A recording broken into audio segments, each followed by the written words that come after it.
নমস্কার, এই ভিডিওতে আলোচনা করব যুবশ্রী প্রকল্প নিয়ে। যুবশ্রী প্রকল্প কি?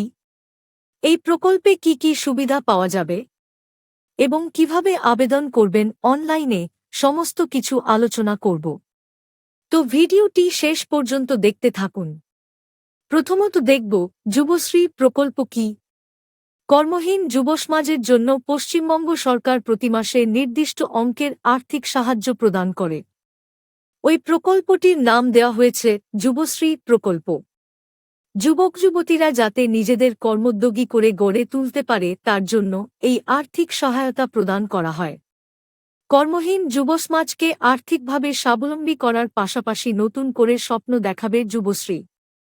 দ্বিতীয়ত, কারা কারা এই প্রকল্পের সুবিধা পাবেন? কোনো বেকার যুবক যুবতী যারা কোনো সরকারি বা বেসরকারি কাজের সঙ্গে যুক্ত নয়, শুধুমাত্র তাঁরাই আবেদন করতে পারবেন। 2, আবেদনকারীকে অবশ্যই পশ্চিমবঙ্গের বাসিন্দা হতে হবে।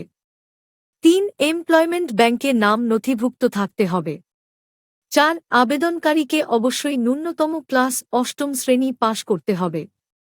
5, যে বছর আবেদন করবেন সেই বছরের 1 এপ্রিল আবেদনকারীর বয়স সর্বনিম্ন 18 বছর এবং সর্বোচ্চ 45 বছরের মধ্যে হতে হবে। 6, যিনি আবেদন করবেন তিনি যদি রাজ্য সরকারের তরফে কোনো আর্থিক সহায়তা বা ঋণ গ্রহণ করে থাকেন তাহলে তিনি আবেদন করতে পারবেন না। 7, প্রতিটি পরিবারের যে কোনো একজন সদস্য এই প্রকল্পের সুবিধা পাবেন। কত টাকা করে সহায়তা দেওয়া হবে? এই প্রকল্পের অধীনে যারা আবেদন করবেন এবং তাদের মধ্যে যারা নির্বাচিত হবেন তাদের প্রতি মাসে 1500 টাকা করে আর্থিক অনুদান দেওয়া হবে। কিভাবে আবেদন করবেন? আবেদন করতে হলে প্রথমে আপনাকে কম্পিউটার অথবা মোবাইলে গুগল ওপেন করতে হবে। প্রথমে গুগল ওপেন করে টাইপ করবেন এমপ্লয়মেন্ট ব্যাংক। প্রথমে যে লিঙ্কটি আসবে সেই লিঙ্কে ক্লিক করবেন। লিঙ্কে ক্লিক করার সঙ্গে সঙ্গে অফিসিয়াল ওয়েবসাইট ওপেন হয়ে যাবে। দিয়ে নিউ এনরোলমেন্ট জব শিকারে ক্লিক করবেন। দিয়ে নিচে স্ক্রল করবেন, টার্ম এন্ড কন্ডিশনে টিক মার্ক দেবেন, দিয়ে অ্যাকসেপ্ট এন্ড কন্টিনিউতে ক্লিক করবেন। ক্লিক করার পর নিউ এনরোলমেন্ট ফর্মটি ওপেন হয়ে যাবে। এখানে কিছু ইনস্ট্রাকশন দেওয়া আছে। মাধ্যমিকের admit card, Aadhaar card, caste certificate, education qualification certificate 20 থেকে 100 কেবির মধ্যে স্ক্যান করে আপলোড করতে হবে। প্রথমে আবেদনকারীর নাম, বাবার নাম, স্বামীর নাম এন্ট্রি করবেন। দিয়ে জেন্ডার সিলেক্ট করবেন, caste, religion, marital status select করে নেবেন।